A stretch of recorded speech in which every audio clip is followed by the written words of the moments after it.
Salut les cathos, j'espère que vous allez bien. Heureux de vous retrouver pour une nouvelle vidéo. Aujourd'hui les cathos, nous allons commencer notre étude de plusieurs vidéos sur Jean le Baptiste, sur, sur son baptême, et ça découlera sur Jésus qui vient se faire baptiser par Jean le Baptiste. Voilà, nous allons faire donc toute cette étude en plusieurs petites vidéos. Voilà les cathos. Donc il nous faut aujourd'hui traiter d'un autre sujet. L'annonce de la naissance de Jean le Baptiste. Mais il nous faudra aussi parler de l'annonce de la naissance du Christ. Car pour moi, les deux sont indissociables. D'abord, regardons Jean le Baptiste. Alors, je vous fais les grosses lignes. Pour ceux qui veulent lire ce texte, il se trouve en Luc 1, versets 5 à 38. Voilà, vous aurez toute l'explication de l'annonce de l'ange à son père Zacharie. Voilà, donc il nous est dit que l'ange du Seigneur donc apparut à Zacharie, pour lui annoncer que sa femme Élisabeth se retrouverait enceinte. Il faudra d'abord savoir que Zacharie est âgé, c'est une personne d'un certain âge, et sa femme est stérile, ou du moins c'est comme ça qu'elle est appelée. La femme stérile, vous trouverez ce passage en Luc 1,36. Elle est appelée la femme stérile. Mais Zacharie a du mal à croire cela. Il a du mal à croire cette annonce de l'ange. Car après avoir prié Dieu toute leur vie, lui et sa femme, c'est dans leur vieillesse qu'ils auront un enfant. Car rien n'est impossible à Dieu. L'annonce de cette naissance reçoit donc l'incrédulité, le manque de foi et de confiance en Dieu de la part de Zacharie. En parallèle, il nous faut voir l'annonce de la naissance du Christ. Là aussi, c'est un ange qui annonce à la Vierge Marie qu'elle va enfanter. Faut-il y voir un signe entre ces deux naissances angéliques? Bien sûr que oui. Les anges nous montrent que ces deux bébés seront deux miracles. Pourquoi des miracles alors? N'oubliez pas que Élisabeth était âgée et était appelée la femme stérile. Quant à Marie, je vous souligne que cette jeune fille était vierge. Et faut-il y voir un signe? Je parle de la femme stérile et de la vierge. Alors oui, il faut en voir un. Lequel? D'abord, Élisabeth qui est stérile. Cela représente la grâce qui n'est pas donnée en abondance dans l'Ancien Testament.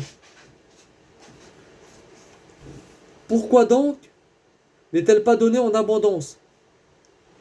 Tout simplement parce que personne n'était capable d'accueillir un tel mystère, c'est-à-dire, je parle de cette aide de Dieu à pardonner, à l'amour et à aimer Dieu de toutes ses forces. Personne ne pouvait cela.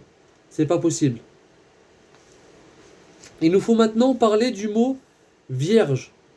Marie qui est vierge, quant à elle, représente la grâce donnée en plénitude par le Christ dans le Nouveau Testament. Pourquoi cette fois-ci donnée en plénitude? C'est intéressant. Tout simplement parce que celui qui est la source même de cette grâce se fait homme pour nous la donner en main propre, nous l'apporter en personne et la fait découler directement sur la Vierge Marie. Et je vous en donne la preuve en Luc 1, 26 à 28.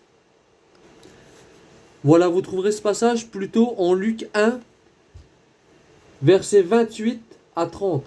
Il est écrit: l'ange entra chez elle et dit: je te salue, comblée de grâce. Le Seigneur est avec toi.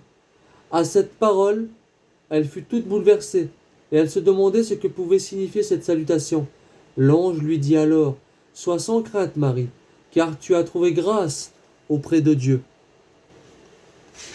Voilà les cathos. Maintenant que la grâce est venue ici chez nous, nous pouvons la porter en plénitude. Je parle de l'Eucharistie. Dieu donne la grâce à Marie de porter la grâce elle-même. Contrairement à Zacharie, Marie a accepté avec foi, avec confiance cette annonce et a répondu oui. Voici la servante du Seigneur, que tout m'advienne selon ta parole. Pourquoi nous avons vu ce parallèle entre l'Ancien et le Nouveau Testament, à travers cette Vierge, à travers cette femme stérile? Quel rapport avec tout cela? Parce que Jean-Baptiste apparaît donc comme la frontière entre l'Ancien et le Nouveau Testament. Jean le Baptiste est la frontière entre l'Ancien et le Nouveau Testament. Et Jésus nous en donne la preuve en Luc 16, 16, quand il dit « La loi et les prophètes vont jusqu'à Jean. » La loi et les prophètes vont jusqu'à Jean. Et Saint Augustin nous confirme tout cela, que Jean le Baptiste est vraiment une frontière entre l'Ancien et le Nouveau Testament. Et Jésus aussi nous donne cette confirmation en disant « La loi et les prophètes vont jusqu'à Jean. » Jean-Baptiste est donc un personnage de l'Antiquité, car étant de l'Ancien Testament, c'est-à-dire symbolisé par ses parents, qui sont deux vieillards, comme nous le dit Saint Augustin aussi, et étant la frontière, il tire l'Ancien Testament jusqu'au Nouveau.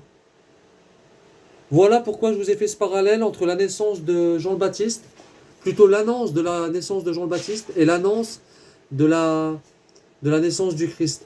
Voilà pourquoi. Donc c'était pour vous expliquer que Jean le Baptiste se retrouve entre les deux. Il est le personnage de l'Ancien Testament qui tire l'Ancien Testament vers le Nouveau. Et nous verrons dans les prochaines vidéos quelle est son importance et pourquoi Jean le Baptiste est le plus grand de tous les hommes.